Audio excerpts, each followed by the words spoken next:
বছরের প্রথম বৃষ্টি দক্ষিণবঙ্গে মধ্যরাত থেকে বিক্ষিপ্ত বৃষ্টি কলকাতা সহ দক্ষিণের জেলাগুলিতে, কিন্তু কোথায় কোথায় এই বৃষ্টির পূর্বাভাস রয়েছে, কিরকম আবহাওয়া থাকবে জানাবেন আমার সহকর্মী কমলেশ সঙ্গে রয়েছেন।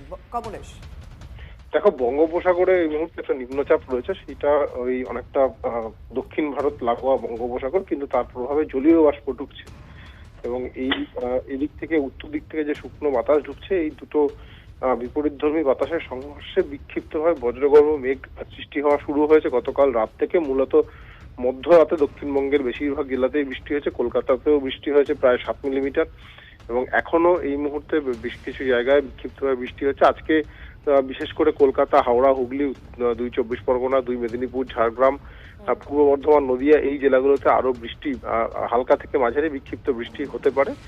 বৃষ্টি হয়, তাপমাত্রা প্রায় 1 ডিগ্রি মতো কমেছে। ধন্যবাদ।